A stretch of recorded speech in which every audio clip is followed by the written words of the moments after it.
சுவாமிகளுடைய திருக்கல்யாண காட்சி, அகஸ்தியருக்கு காட்சி கொடுத்த இடம் பாபநாசம். ஸோ சுவாமிக்கு ஆயிரக்கணக்கான இடங்கள் எங்கள் ஊர் பெரிய ஊர், கிட்டத்தட்ட அம்பாசமுத்திரம் தாலுகாவில் கிட்டத்தட்ட ஒரு 3 லட்சம் கிட்ட இருக்கிறாங்க. ஹிந்து அரசு பள்ளி எதுவுமே இல்லை. இந்த பள்ளி நிர்வாகம் அந்த தினமும் காலையில் நடக்கக்கூடிய ப்ரேயரில் அவங்க கிறிஸ்தவ ப்ரேயர் தான் நடத்துவாங்க. அதில் விபூதி குங்குமம் அதெல்லாம் நீங்கள் பயன்படுத்தக்கூடாது அப்படின்ட்டு ஒட்டுமொத்தமாக பூ வச்சுட்டு வரக்கூடாது அப்படிங்கிற சொல்லும் போது பெற்றோர்கள் வேதனைப்படுறாங்க.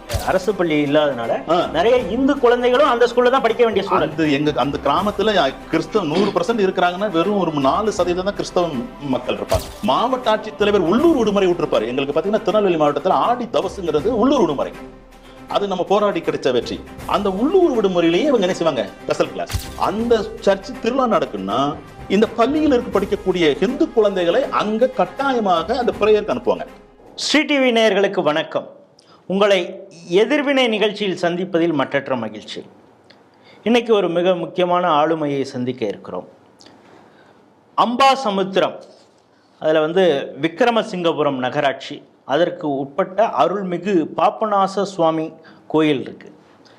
இந்த கோயிலுக்கு ஆயிரக்கணக்கான ஏக்கர் நிலங்கள் இருக்குது. அது குறிப்பாக என்ன சொல்கிறாங்கன்னா, பிள்ளையன் அர்த்தஜாம கட்டளை அவங்களுக்கு சொந்தமான நிலம் இருக்குது. அந்த நிலத்துக்கு இப்போ HRNC கட்டுப்பாட்டில் இருக்கிறதுனால அவங்களுக்குன்னு ஒரு தனி ஈஓ கூட இருக்காங்க, அப்பாயிண்ட் பண்ணி வச்சுருக்கு HRNC. ஆனால் இந்த சொத்தை கிட்டத்தட்ட 70 வருடமாக ஒரு கிறிஸ்துவ எய்டட் ஸ்கூல், அமளி கான்வென்ட் அப்படின்னு அந்த ஸ்கூல் இருக்குது. அந்த ஸ்கூல் ஆக்கிரமித்து வச்சுருக்குது. இப்படி ஒரு கோயில் நிலத்தை ஒரு கிறிஸ்துவ கல்வி நிறுவனம் ஆக்கிரமித்து வச்சிருக்கிறதே அப்படின்னு சொல்லி தொடர்ச்சியாக சட்ட போராட்டம் நடத்தி இப்பொழுது ஒரு சிறிய அளவு வெற்றி கிடைத்திருக்கிறது. அந்த சட்ட போராட்டம் நடந்து வந்த பாதை எப்பொழுதுமே சொல்கிறோம், வீரத்துறவி ராமகோபாலன்ஜி அவர்கள் சொல்லுவாங்க, இந்துக்கள் போராடினால் அவர்களுக்கு கிடைப்பது வெற்றி மட்டுமே அப்படின்னு. வெற்றி வரலாறு இந்துக்களுடைய வரலாறு. அப்படி தொடர்ச்சியாக சட்ட போராட்டம் நடத்தி இப்பொழுது ஒரு வெற்றி கிட்டும் அந்த தருவாயில் நம்ம இருக்கிறோம். இதற்கு பக்கபலமாக இருந்து அதற்காக போராடிய ஒரு ஆளுமையைத்தான் இன்று இந்த எதிர்வினை நிகழ்ச்சியில் நாம் சந்திக்கிறோம். வாருங்கள், அந்த நபரை சந்திப்போம். வாருங்கள். நமஸ்தே. மாரியப்பன் அவர்கள். வணக்கம். வணக்கம். உங்களுக்கு பேர் பால் மாரியப்பன் அப்படின்னா எல்லாருக்குமே தெரியும். ஒரு மிகச்சிறந்த ஒரு சமூக செயற்பாட்டாளராக கிட்டத்தட்ட 17 வருடங்கள் இந்து முன்னணியில் வேலை செஞ்சாங்க. இப்பொழுது பாஜகவுடைய மாநில OBC அதில் மாநில செயற்குழு உறுப்பினராக இருந்து வேலை செஞ்சிட்ருக்காங்க. அவங்கள்ட்ட இது சம்பந்தமாக சட்ட போராட்டம், அந்த வரலாறு, இது எப்படி தொடங்கியது அப்படிங்கிறதெல்லாம் நம்ம கேட்போம். வணக்கம். இது இந்த ஆக்கிரமிப்பு இந்த பள்ளி செய்திருக்கிறது, அதுவும் குறிப்பாக இந்த அருள்மிகு பாபநாச சுவாமி கோயிலுடைய இடத்தை ஆக்கிரமிச்சிருக்கு அப்படிங்கிறது உங்களுக்கு எப்போ தெரிய வந்தது? சார், பொதுவாகவே எங்கள் அம்பாசமுத்திரம் தாலுகாவில் கிட்டத்தட்ட 3000 ஆண்டுகளுக்கு பழமையான கோயில் அப்படின்ட்டு பாபநாசநாதர் சுவாமி கோயில்னு சொல்லுவாங்க.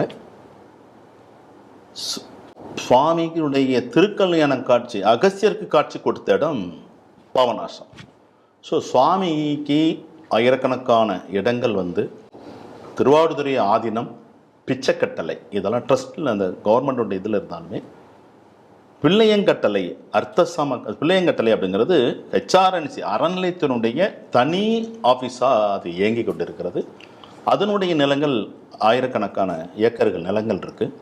அந்த நிலத்திலிருந்து வரக்கூடிய வருமானங்கள், நஞ்சை, புஞ்சை, அதில் இருக்க வருமானங்களை வச்சு தான் கோயிலுக்கு 6 கால பூஜை புனஸ்காரங்கள்லாம் செய்து வழிபடணும் அப்படின்ட்டு பிள்ளையங்கட்டளைக்கு நம்மளுடைய முன்னோர்கள் எழுதி வைத்த சொத்து. ஸோ அந்த சொத்து முழுவதுமே அந்த பகுதியில் இருக்குது, அதிகமாக இருக்குது. அதில் ஒரு பகுதியாக தான் விக்ரமசிங்கபுரம் பகுதி 1, அம்பாசமுத்திரம் தாலுகா விக்ரமசிங்கபுரம் பகுதி 1ல் கிறிஸ்தவ மிஷினரிகளாக இருக்கக்கூடிய RC சபையை சார்ந்த அந்த அமளி மகளிர் மேல்நிலை பள்ளி அப்படிங்கிற நிர்வாகம் கிட்டத்தட்ட ஒரு 3000 குழந்தைகளுக்கு மேலே படிக்கிறாங்க.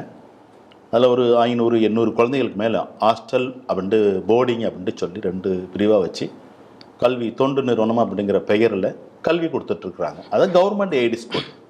அதாவது சம்பளம் வந்து கவர்மெண்ட். ஆமாம், கவர்மெண்ட் சம்பளம். ஃபீஸ் அவங்க வாங்குகிற ஃபீஸை பார்த்தீங்கன்னா அரசு நிர்ணயித்த ஃபீஸை விட கூடுதலாக தான் அந்த பள்ளி இன்னைய வரைக்கும் வாங்கிட்டு இருக்கு. அது எல்லாத்துக்குமே பெற்றோர்களுக்கு எல்லாத்துக்குமே தெரியும். ஆனால் அவங்களுக்கு ஃபாரின் எய்டு அந்த மாதிரி நிறைய இதில் முன்னே வந்துட்டு இருந்துச்சுன்னு சொல்லுவாங்க.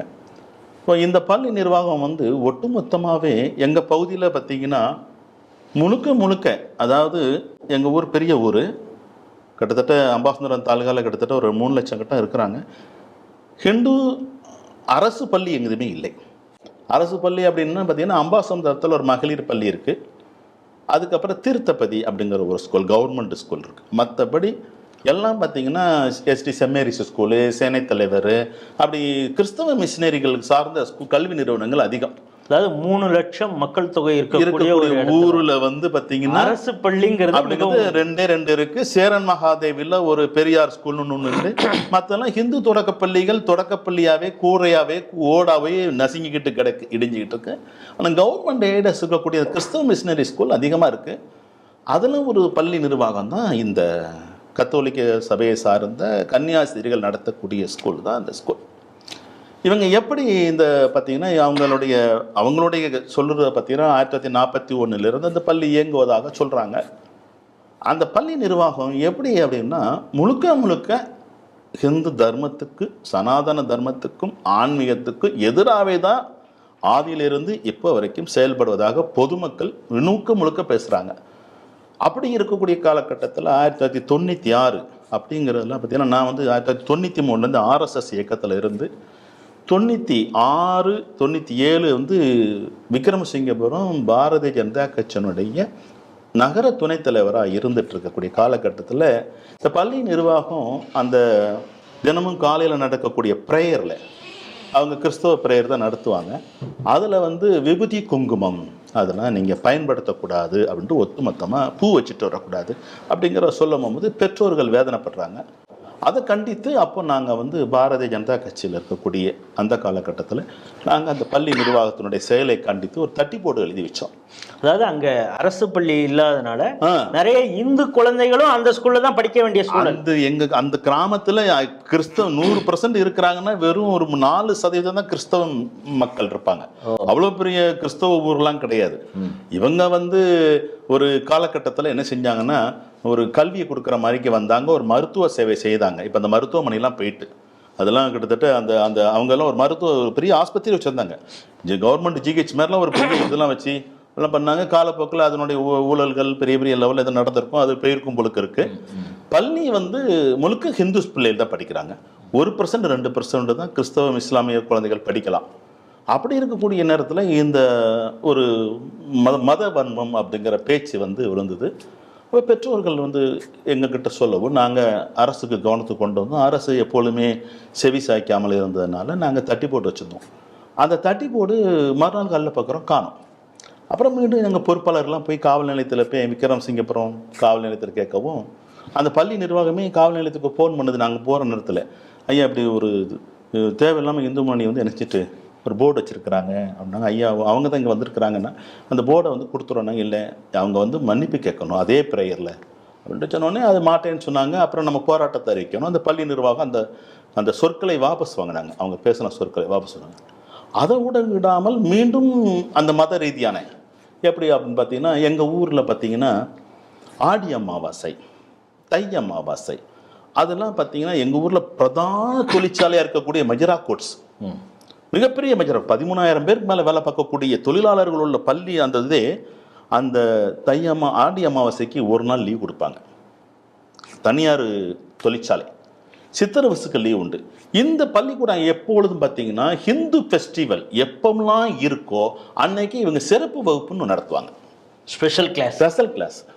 மாவட்ட ஆட்சித்தலைவர் உள்ளூர் விடுமுறை விட்டுருப்பார். எங்களுக்கு பார்த்தீங்கன்னா திருநெல்வேலி மாவட்டத்தில் ஆடி தவசுங்கிறது உள்ளூர் விடுமுறை. அது நம்ம போராடி கிடைச்ச வெற்றி. அந்த உள்ளூர் விடுமுறையிலேயே இவங்க என்ன செய்வாங்க ஸ்பெஷல் கிளாஸ். அதே மாதிரி ஸ்ரீமன் நாராயண சுவாமியினுடைய வைகுண்டம் அந்த கன்னியாகுமரி மாவட்டத்தில் ஐயாவளியினுடைய பிறந்த அவதார தினத்திலேயும் உள்ளூர் விடுமுறை தான். ஆனால் இந்த பள்ளி நிர்வாகம் மட்டும் ஸ்பெஷல் கிளாஸ் வைப்பாங்க. ஆனால் கிறிஸ்தவ நிகழ்ச்சியில் எவ்வளவோ நிறைய நடக்கும். ஆனால் அன்னை பார்த்தீங்கன்னா அந்த ஸ்கூல் லீவாக இருக்கும். அப்போ ஒட்டுமொத்தமாகவே இந்த பள்ளி ஹிந்து சமுதாய மான்மிகத்துக்கு எதிராகவே தான் செயல்படும். அதே போன்று அந்த அந்த பள்ளியை பக்கத்தில் அர்ஜாயின்ட் ஒட்டினால ஒரு கெவி கோயில் சர்ச்சுன்னு ஒன்று உண்டு. அது அது வெள்ளைக்காரங்களாம் வந்து உருவாகி அவங்களும் என்ன செஞ்சாங்கன்னா இதேமாரி கோயில் நிலம், வருவாய்த்துறை நிலம், ஆடு மாடல் மேய்ச்சல் உள்ள நிலங்கள்லாம் ஆக்கிரமித்து வச்சுருக்கிறாங்க. அது ஒரு வேறு விஷயம், அது போராடிட்டு இருக்கிறோம். அந்த சர்ச்சு திருவிழா நடக்குன்னா இந்த பள்ளியில் இருக்க படிக்கக்கூடிய ஹிந்து குழந்தைகளை அங்கே கட்டாயமாக அந்த பிரேயருக்கு அனுப்புவாங்க. அந்த மத ஊர்வலம், சப்பரம் ஊர்வலம் போதுன்னா இவங்க அது என்னமோ கிறிஸ்தவங்களாம் பெரிய ஸ்ட்ரென்த்தாக இருக்கிறோம் அப்படிங்காகவே அந்த நம்ம ஹிந்து பெற்றோர்களுக்கு தெரியாமல் ஹிந்து குழந்தைகளையே கட்டாயமாக மத ஊர்வலம் கிட்டத்தட்ட 5 கிலோமீட்டர் அனுப்புவாங்க. அது விஷயமா நம்ம மாவட்ட கல்வித்துறை அதிகாரிக்கும் சம்மந்தப்பட்ட ஈஓ மற்றவங்களும் கலெக்டருக்கெல்லாம் புகார் கொடுத்துருக்குறோம். ஆனால் எந்த நடவடிக்கையும் அந்த பள்ளி மேலே இல்லை. ஸ்கூல் யூனிஃபார்ம் போட்டே போவாங்க. இந்த மாதிரி மத துஷ்பிரயோகம் நடந்துட்டு இருந்துச்சு. 2006 அதுக்கு முன்னே பார்த்தீங்கன்னா உயர் கல்வி கூடுதல் கட்டணம் அதை கண்டித்து நம்ம சம்மந்தப்பட்ட அதிகாரிகளுக்கு மனு செஞ்சுருக்கிறோம். அதிகாரிகள் வந்து சிவடன் காதில் சங்கு ஊதின போல் இருந்தது. ஆனால் பொதுமக்கள் மத்தியில் போராட்டம் நடத்திட்டு இருந்தோம். இப்படி அதிகமான பள்ளி ஸ்கூல் நிர்வாகம் இப்படி கல்வி கட்டணம் வாங்குறாங்கன்னு. இப்போ நீங்கள் சொல்கிறீங்க அங்கே படிக்கக்கூடிய குழந்தைகள் எல்லாம் இந்து குழந்தைகள். இந்து பண்டிகைகளுக்கு விடுமுறை விட்டால் கூட அவங்களுக்கு ஸ்பெஷல் கிளாஸ்ன்னு அவங்கள வர வச்சுறாங்க. மாறாக கிறிஸ்துவ ஃபங்க்ஷன் ஏதாவது விழாக்கள் ஏதாவதுன்னா இந்து குழந்தைகளை பெற்றோர்களுக்கு தெரியாமல் ஊர்வலமாக அழைச்சிட்டு போகிற அந்த விஷயங்கள். ஆகவே இந்து விரோதமாக அந்த பள்ளி செயல்படுகிறது. இதற்காக இந்து முன்னணி சார்பாக நீங்கள் போராட்டம் பண்ணியிருக்கீங்க, இது புரியுது. ஆனால் இந்த பள்ளி கோயில் நிலத்தை தான் ஆக்கிரமித்திருக்கிறது அப்படிங்கிறது உங்களுடைய பார்வைக்கு எப்போ வருது? அதாவது இந்த பள்ளி ஒட்டுனால பள்ளி அப்படிங்கிறது பார்த்திங்கன்னா அம்பாசமுத்திரம் பாபநாசம் மெயின் ரோட்டில் தான் இருக்குது. கிராமத்துக்கு உள்ளெல்லாம் கிடையாது, மெயின் ரோட் பிரதான சாலையில் இருக்குது. அந்த பள்ளிக்கு தென் வடபகுதியாக பார்த்திங்கன்னா அதுவுமே வருவாய்த்துறைக்கு பாத்தியப்பட்ட இடம், பாபநாச சுவாமி கோயிலுக்கு பாத்தியப்பட்ட இடம்.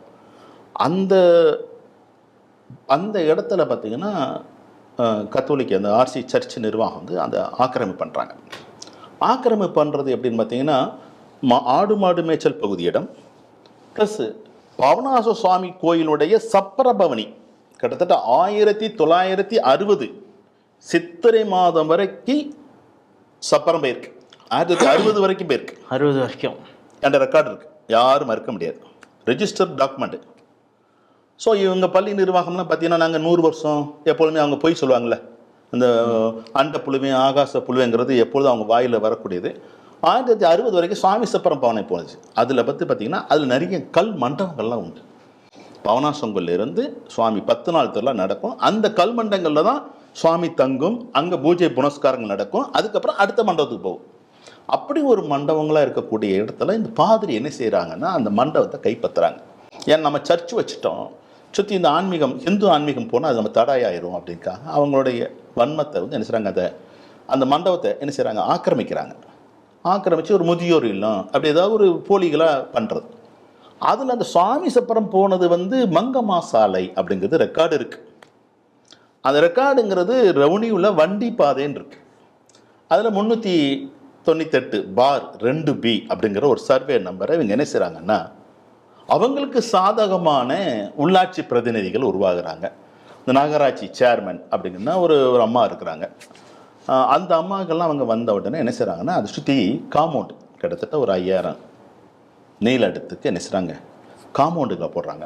அப்படி காம்பவுண்டு போடும்போது ஹிந்து முன்னணி பாஜக அதுக்கு போராட்டம் பண்ணுறோம். 98 அது சம்மந்தப்பட்ட அதிகாரிகளுக்கு மனு கொடுக்குறோம். அவங்க மனுவை காதில் வாங்கலை. நாம் உண்ணாவிரதம் அறிவித்த உடனே மாவட்ட சப் கலெக்டர் அவங்க கோட்டாட்சியர் என்ன செய்கிறாருன்னா அது வந்து அந்த சுழல் கேட் அந்த பாதையை அடைச்சதை பாதிரியார் உடனே அப்புறப்படுத்த வேண்டும் அப்படின்ட்டு ஒரு ஆர்டர் போடுறாரு. அப்போ நீங்கள் ஆர்டர் பண்ணால் தான் நாங்கள் உண்ணாவிரதத்தை வாபஸ் வாங்கன்னு சொன்னோம். இவங்க ஆர்டர் போட்டாங்க. ஆனால் அந்த பாதிரியார் அதை என்ன செய்கிறாருன்னா அம்பாசமுத்திரம் கீழ்கோட்டில் சிவில் நீதிமன்றத்தில் 144 வழக்கு 98 அப்படிங்கிற ஒரு சூட் போட்டு இருக்கு. அப்படி இருக்கும்போது பொது பாதையை அடைக்கிறானே அப்படின்ட்டு மக்கள்லாம் பயங்கரமாக விழிப்பாக பார்த்தோன்னா இந்த சுற்றி இருக்க இடங்கள்லாம் மக்களுக்கு என்ன தெரியுதுன்னா இவங்க சர்ச் நிர்வாகம் இந்த கல்வி நிறுவனங்கள்லாம் என்ன செய்கிறாங்க ஆக்கிரமிப்பை உறுதி செய்யப்படுது. நாம் வந்து ரெவன்யூ ரெக்கார்டு அந்த டோப்பா ஸ்கெட்ச் எல்லாம் பார்க்கும்போது ரெஜிஸ்டர்லாம் பார்க்கும்போது அப்போ அட்ஜாயிண்ட் இடம்லாம் எதுன்னு பார்க்கும்போது எல்லாமே வெட்ட வெளிச்சத்துக்கு வருது. அது மூலமாக தான் இந்த பள்ளி நிர்வாகம் தன்னுடைய காம்பவுண்டு போட்டிருக்கிறதும் அவங்க கட்டப்பட்ட கட்டடங்கள் அனைத்துமே இந்து அறநிலைத்துறைக்கு பாத்தியப்பட்ட பிள்ளையங்கட்டல் நிலம். ஸோ இவங்களுக்கு பட்டா வாங்கியிருக்கிறாங்க. அது பின்ன அந்த பட்டா எப்படி வந்துச்சுங்கிறது ரெண்டாவது பக்கம் போனோம்னா குறைஞ்ச அளவில் உள்ள ஒரு பட்டா வாங்கி வச்சுருக்கிறாங்க. இந்த பட்டா நிலத்தை வச்சுக்கிட்டு தான் அவங்க என்ன செய்கிறாங்க, பில்டிங் அப்ரூவ்லாம் வாங்கியிருக்கிறாங்க.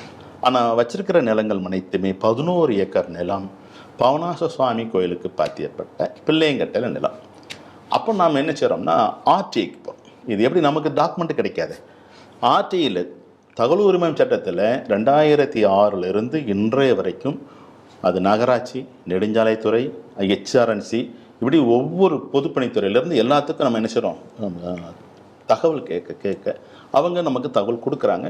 சில டிபார்ட்மெண்ட்டில் தகவல் கொடுக்காம போகும்போது நம்ம அப்பீல் பண்ணுறோம். அப்பீல் பண்ணுறோன்னா ஆணையத்துக்கு அப்பீல் பண்ணுறோம். ஆணையத்துலையுமே அவங்க தகவல் கொடுக்க மறுக்கிறாங்க.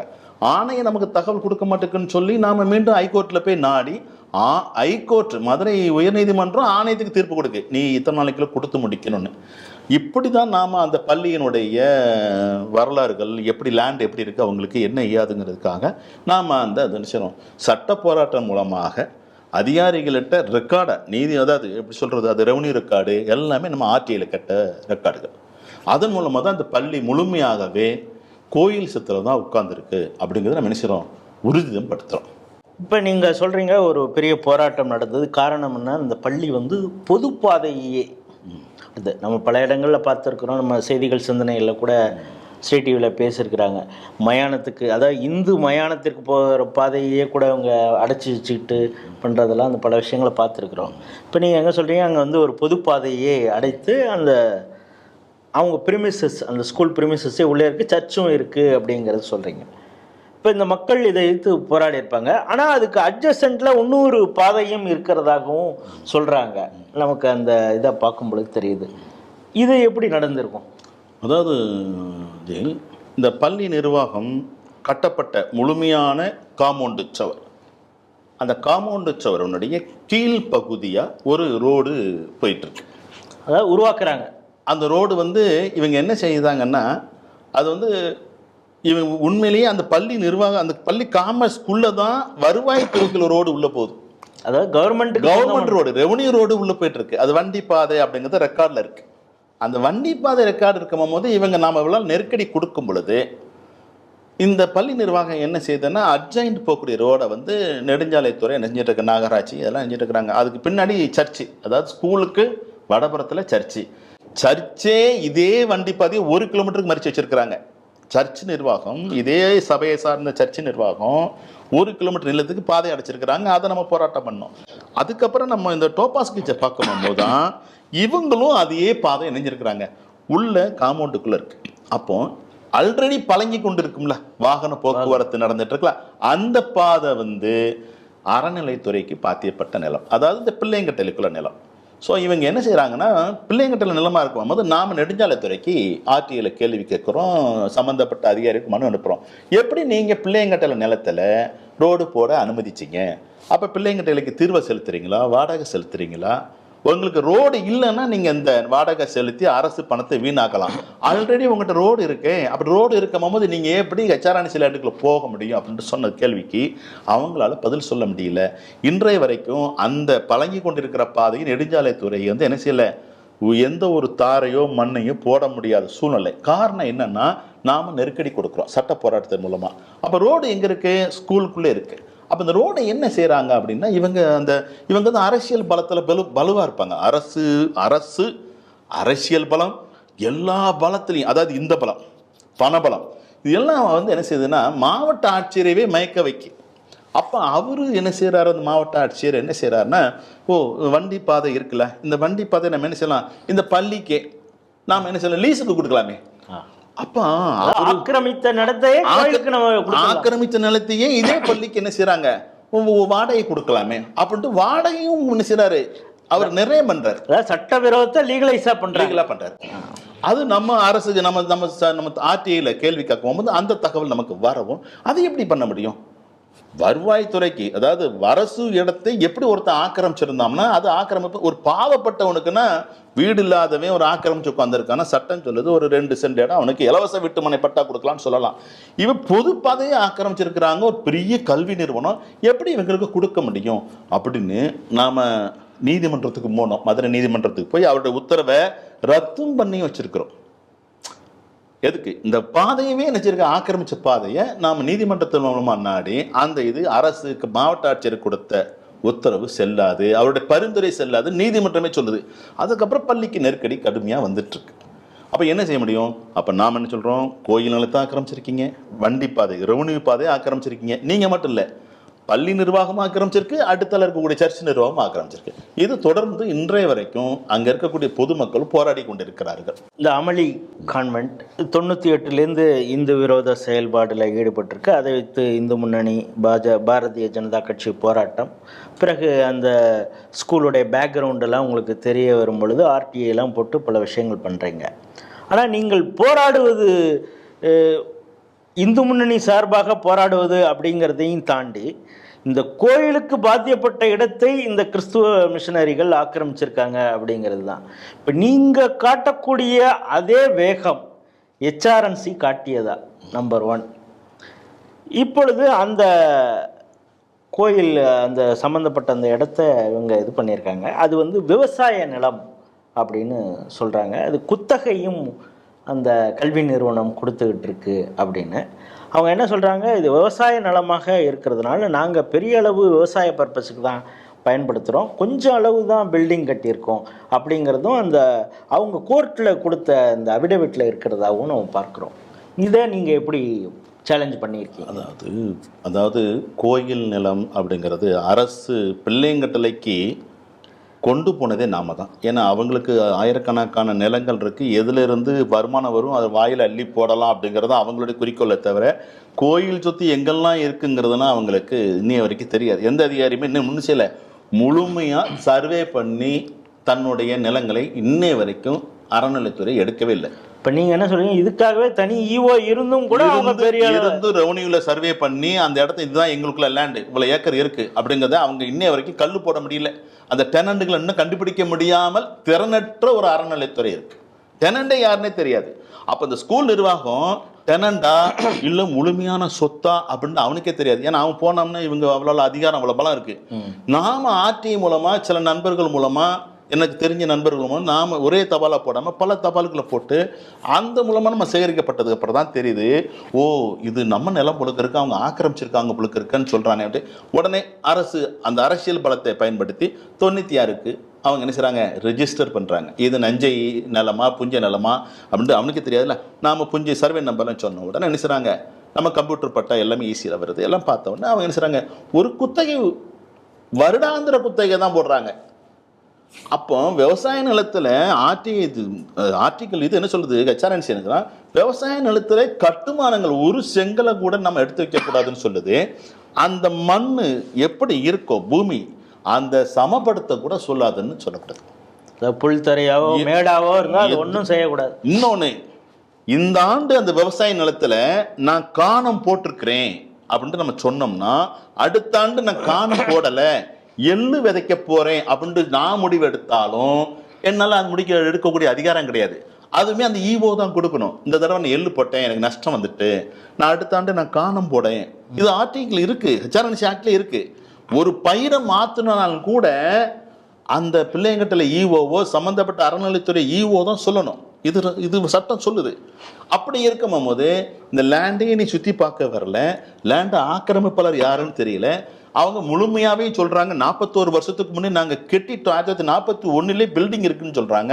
நீங்கள் 96 தான் என்ன செய்றீங்க, இது குத்தகை கொடுக்குறீங்க. அப்போ எப்படி அந்த ஸ்கூல் நிர்வாகம் நாங்கள் விவசாயமாக தான் வச்சுட்டு இருக்கோம் எப்படி நீ சொல்ல முடியும்? அப்போ நீ என்ன செஞ்சிருக்கணும், விவசாய நிலம் மாறுமானால் நினைச்சிருக்கலாம், நீ உடனே அந்த ஸ்கூல் நிர்வாகம் மேலே நடவடிக்கை எடுத்திருக்கலாம்ல. நீங்கள் கேட்ட கேள்விக்கு அதுக்கு சொல்ல வரல. அதாவது 11 ஏக்கர் நிலம் அப்படிங்கிறீங்க, குத்தகைக்கு HRNC கொடுத்துருக்கு, 96லேருந்து கொடுத்துருக்கு அப்படிங்கிறீங்க. அந்த குத்தகை அமௌண்ட் எவ்வளோ இருக்கும் சார்? ஒரு சென்ட் நிலம் அந்த மெயின் ரோட்டில் கண்ணை மூடிட்டு போனாலே 10லேருந்து 15 லட்சம் ரூபாய்க்கு இன்றைக்கி கமர்ஷியலாக போகுது. இவங்க 11 ஏக்கரையுமே வெறும் 2000 ரூபாய் பாபநாச சுவாமிக்கு போகுது வருஷத்துக்கு. அந்த 2000 ரூபாவே முதல் தடவை கட்டியிருக்கிற 5 வருஷம் கட்டலை. அதனால தான் நீதிமன்றம் சொல்லுது இவங்க டெனண்டாவே இல்லையே, இன்னும் அந்த பசலி வாடகை செலுத்தாம பள்ளி நிர்வாகம் இருக்கு. அவங்க இதே வருஷத்துக்கு 2000 ரூபாய்க்கு 11 ஏக்கர்ல நான் கேட்குறேன், நான் தப்பா சொல்ல வரல, அந்த கல்வி நிறுவனம் ஒரு ஹாஸ்டல் நடத்துது. ஹாஸ்டல் தங்கு விடுதி நடத்துறாங்க பிள்ளைகளுக்கு.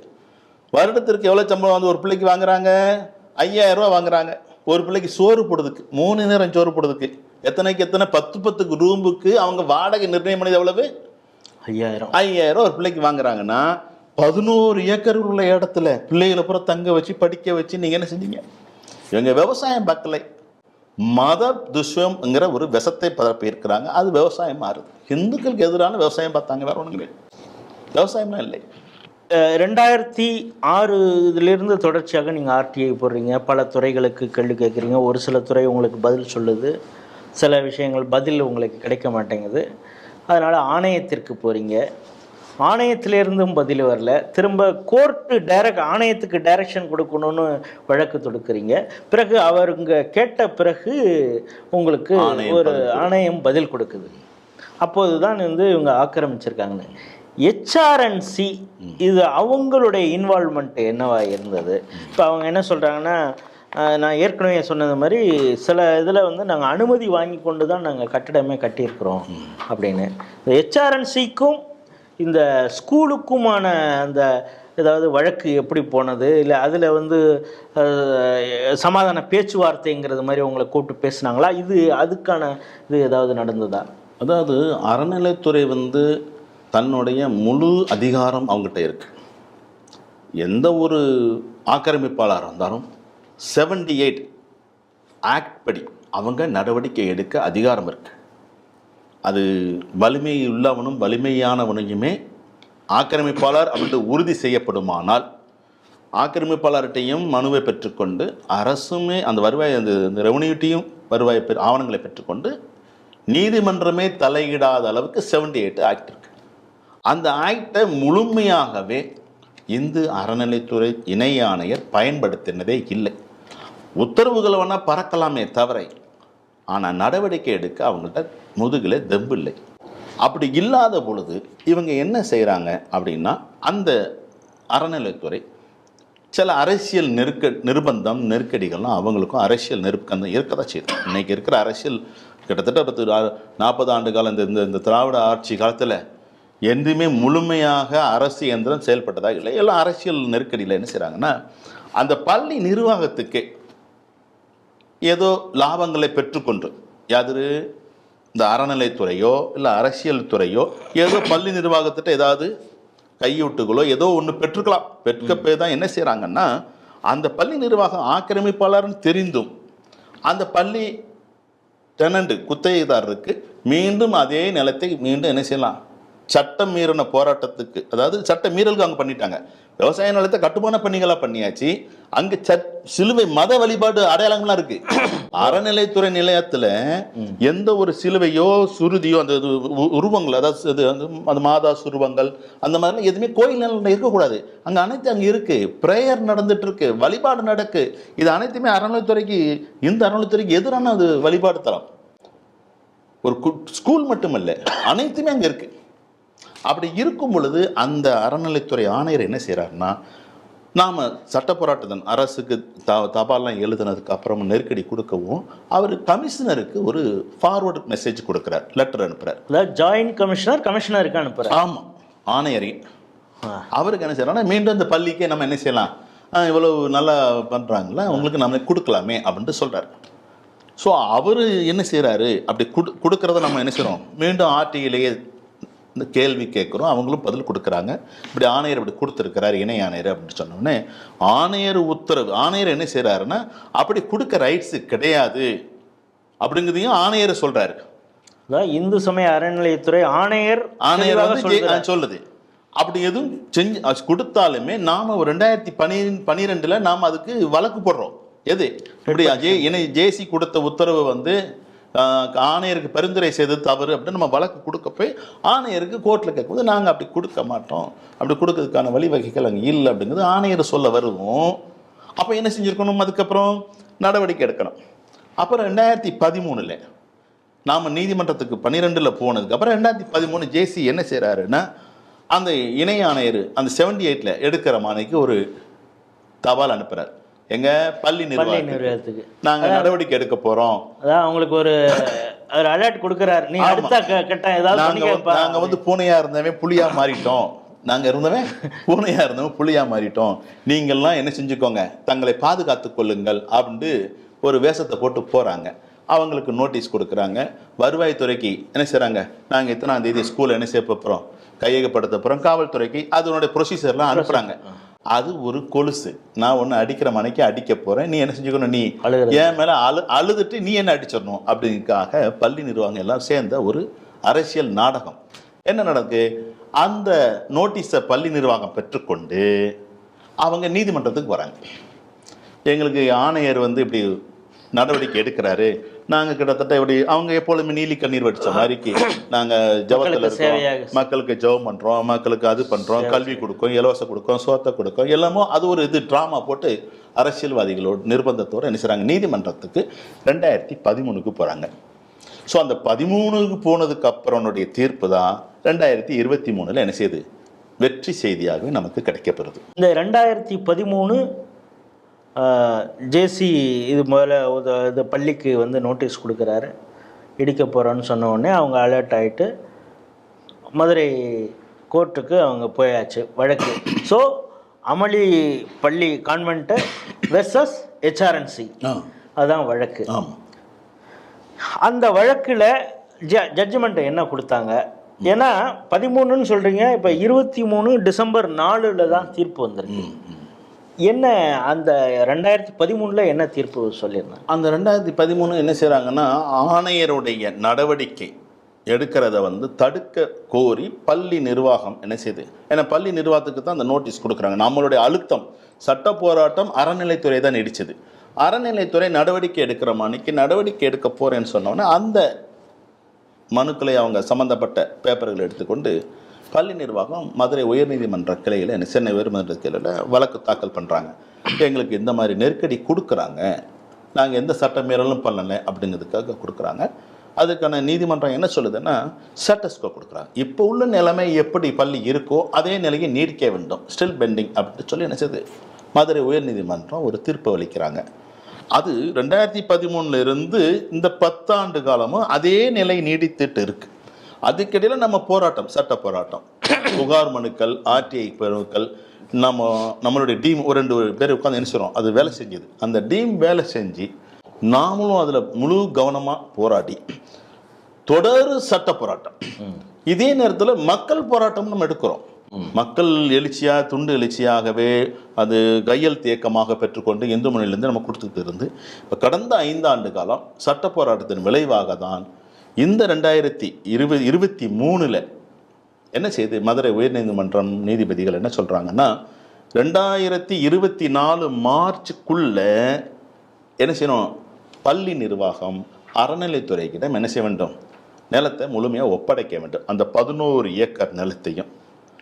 அதுக்கு தீர்ப்பு வழங்கப்பட்டது வெற்றி செய்தியாக இருந்தாலும் அந்த தீர்ப்பை முழுமையாக அமல்படுத்தக்கூடியது அரசு அதிகாரிகள் தான் பயன்படுத்தணும். அறநிலைத்துறை, வருவாய்த்துறை எல்லாம் செய்வாங்களா அப்படின்ட்டு ஒரு சந்தேக கேள்விகள் தான் இருக்குது. ஏன்னா இது வரைக்கும் அப்படி செஞ்சது. இது எப்படி இருக்கும்னா, ஒரு இந்து ஆக்கிரமிச்சிருந்தோம்னா உடனே இந்த சேகர் பாபு மாதிரி, சினேக் பாபு, பெரிய பெரிய பாம்புகள்லாம் என்ன செய்யும், உடனே படையெடுத்துட்டு போய் இந்த கோயில் சொத்தெல்லாம் பிடுங்குவாங்க. ஏன்னா வலிமை இல்லாதவன் தானே இந்து.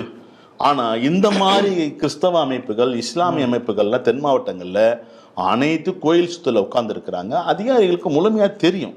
ஆனால் நடவடிக்கை பாயுமா அப்படிங்கிறது 1000 கேள்விகள் இருந்தாலும், ஆனால் சட்ட போராட்டம், இந்து முன்னணி போராட்டம், இந்துக்கள் தொடர்ந்து போராடிட்டு தான் இருப்பாங்க. இன்னைக்கு வேணால் நல்ல தீர்ப்பு கிடச்சிருக்கலாம், அந்த தீர்ப்பை அமல்படுத்தணும். நம்ம சும்மா விட போகிறது இல்லை.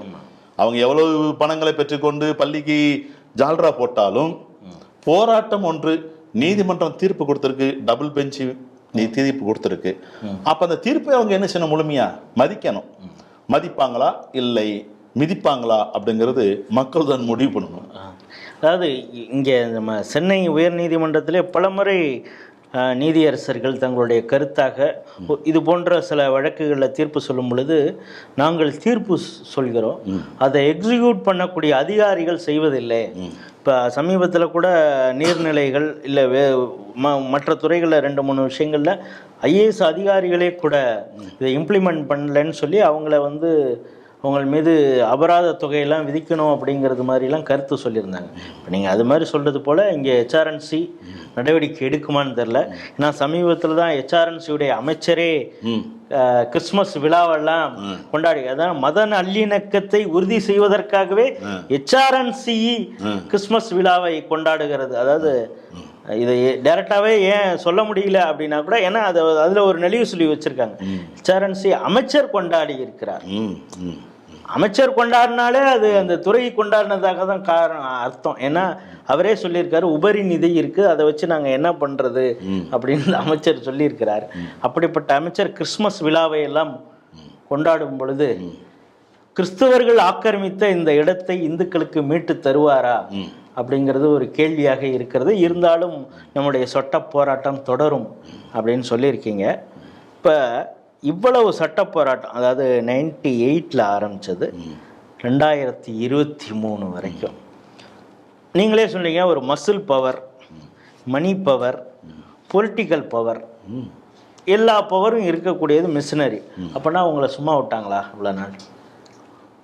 நீங்கள் என்ன மாதிரியான சிக்கல்கள் எல்லாம் சந்திச்சிங்க? அதுவும் நம்ம நேயர்களுக்கு நீங்கள் பதிவு செய்யணும். இந்த சட்ட போராட்டத்திற்கு, போராட்டத்தினுடைய வெற்றிக்கு முதல் காரணமே அந்த சர்ச் நிர்வாகமும் அமளி கண்வாண்டு தான். ஏன்னா எனக்கு படியேறி சொல்லி கொடுத்தவங்க அவங்க தான். அதே பள்ளியில் தான் நான் 1ஆம் கிளாஸுக்கு ஆனாவும் ஏனாவும் ஏயும் சொல்லி கொடுத்தது அதே பள்ளி நிர்வாகம். அந்த சொல்லி கொடுத்த பள்ளி நிர்வாகத்துக்கு அக்கனாவை சொல்லி கொடுத்தது நான். அதே பள்ளி நிர்வாகத்துக்கு ஏ சொல்லி கொடுத்த பள்ளி நிர்வாகத்துக்கு இசட்டும் நான் சொல்லிக் கொடுக்க போகிறேன். அதனால் என்னுடைய தைரியத்தையும் தெம்பையும் கொடுத்தது அந்த பள்ளி மேல் இருக்கக்கூடிய காழ்ப்புணர்ச்சிலாம் கிடையாது. பள்ளி ஒரு கல்வி நிறுவனம்னா திறந்த புத்தகம். அது எத்தனையோ பாவப்பட்டவர்கள், வசதி இல்லாதவர்கள்லாம் குருவே குருடனாக இருந்தால் நாம் எப்படி ஏற்றுக்கிட முடியும்?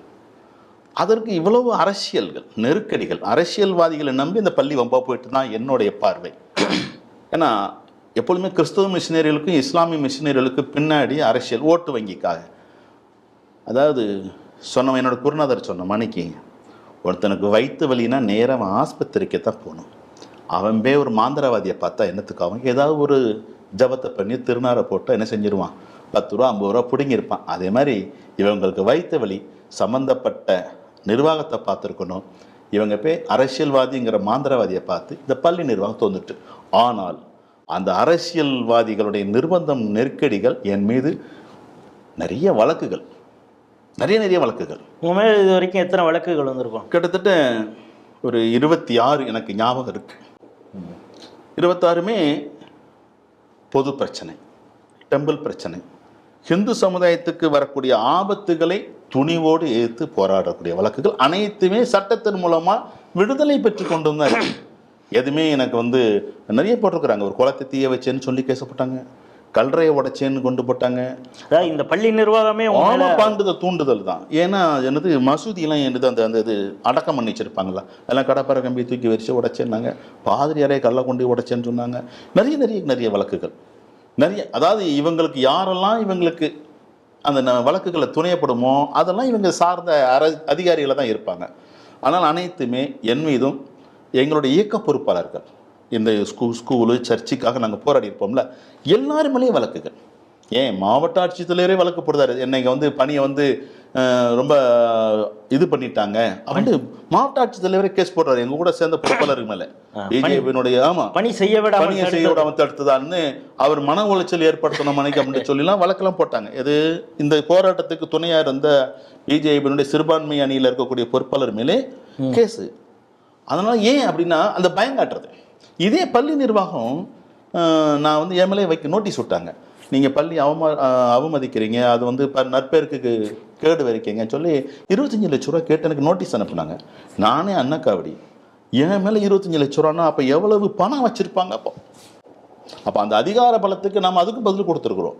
இப்போ என்ன அப்படின்னா, முழுமையாக அந்த பகுதிகளை இந்த மாதிரி வெற்றி செய்தி, அதாவது சென்னை உயர்நீதிமன்றம் மதுரை கிளை இந்த பள்ளி நிர்வாகம் ஆக்கிரமித்திருக்கிற அந்த 11 ஏக்கர் நிலத்தை மார்ச் 24க்குள்ள நீதிமன்ற திட்டம் ஒப்படைக்க சொன்னது, இது ஒட்டுமொத்த இந்து சமுதாயத்துக்கு கிடைத்த வெற்றி. இந்த இந்து முன்னணி போராட்டம், நாங்கள் போராடின போராட்டத்திற்கு அங்கே இருக்கக்கூடிய வெகுஜனங்கள், சமுதாய அமைப்புகள், அங்கே இருக்கக்கூடிய வணிகர்கள், எங்களுக்கெல்லாம் நிறைய பொருளாதார ரீதியாகவும் எங்களுடைய போராட்டத்திற்கு ஆதரவு, சில இடத்துல நாங்கள் கடையெடுப்பெல்லாம் நடத்தினோம். அந்த மாதிரி நிகழ்ச்சிகளுக்கெல்லாம் எங்களுக்கு ஒத்துழைப்பு கொடுத்த அத்தனை பெரிய உள்ளங்களுக்கும் இந்து சமுதாய பெரியவர்களுக்கும் எல்லாத்துக்கும் நாம் நன்றி கடன் பட்டிருக்கிறோம். இதனுடைய போராட்டம் மீண்டும் மீண்டும் வலுப்பெறும்.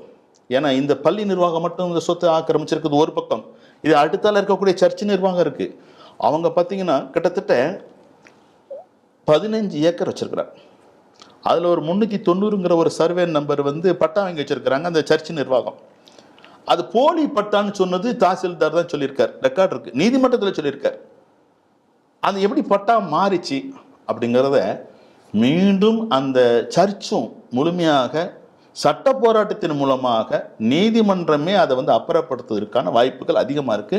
2009 அதுக்கு எடுத்துக்காட்டு கிட்டத்தட்ட மதுரை உயர்நீதிமன்றம் தான் அதில் இருக்கிற கொடிமரங்கள், சர்ச்சினுடைய கொடிமரங்கள், காம்பவுண்டுகள்லாம் இடித்த உத்தரவு கொடுத்துச்சு. இதனுடைய போராட்டம் இவங்க அந்த பகுதியில் இருக்கக்கூடியவங்களுக்கு இது அயோத்தி தீர்ப்பு மாதிரி வரும் என்று நம்புகிறாங்க. கண்டிப்பாக அந்த பகுதி மக்களுக்கு மீண்டும் மீண்டும் நாம் என்ன சொல்ல வரோம்னா, இதே மாதிரியான கோயில் சொத்துக்கள் நிறைய ஆக்கிரமிப்பாளர்கள் இருக்கிறாங்க. வெகுஜனங்கள் தானாக முன் நம்மளை மாதிரி போராட்டக்காரங்களுடைய ஏதாவது ஐடியா கேட்டோ, நீதிமன்றத்தின் மூலமாகவோ, சட்ட போராட்டத்தின் மூலமாகவோ ஏகப்பட்ட சொத்தை என்ன செய்யலாம், கண்டிப்பாக அரசிடமிருந்து மீட்டு, ஆக்கிரமிப்பாளரிடமிருந்து மீட்டு அரசிட்ட ஒப்படைக்கலாம்.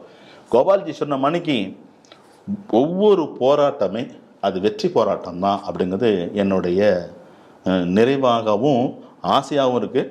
இந்த போராட்டம் வலுப்பெற மக்கள் மத்தியில் என்ன செய்யணும், கொண்டு செல்லணும். இது அரசு உடனடியாக அந்த 2024 மார்ச்சுக்குள்ளே அந்த அரசு இந்த நிலத்தை அவங்க ஒப்படைக்கலைன்னா அரசு தாமா முன்னவரும். இதை விட ஒரு நீதிமன்றம் என்ன தீர்ப்பு கொடுக்க முடியும்? நீங்கள் 2024 மார்ச்சுக்குள்ளே நிலத்தை கோயில் கவர்மெண்ட்டுக்கு ஒப்படைக்கணும்னு சொன்னதுக்கு அப்புறமும் கடப்பாறை எடுத்துட்டு வர முடியாத நீதிமன்றம் அதெல்லாம் செய்ய முடியாதுல்ல. என்ன நமக்கு தெரிஞ்ச லெவலுக்கு என்ன சொல்கிறோம்னா, சுப்ரீம் கோர்ட்டை ஒரு ஆர்டர் போட்டிருக்கு. என்னென்னா எல்லா மாஸ்க்லேயும் இஸ்லாமிய எதிர்க்க இடத்துலாம் அந்த ஒலிபெருக்கி, கூம்பு ஒலிபெருக்கெல்லாம் பயன்படுத்தக்கூடாதுன்னு சொல்லிட்டாங்க. நீதிபதியாக எல்லா குழாயும் கலட்டுவாங்க. இன்னைய வரைக்கும் அதை என்ன சிம்பிள் தமிழ்நாட்டில் ஒரு பள்ளிவாசலில் கூட அவங்களால கலட்ட முடியல. ஏன் காரணம் அப்படின்னு நமக்கு தெரியல. ஆனால் ஹிந்து கோயிலில் எல்லா பாக்ஸையும் கலட்டிட்டாங்க.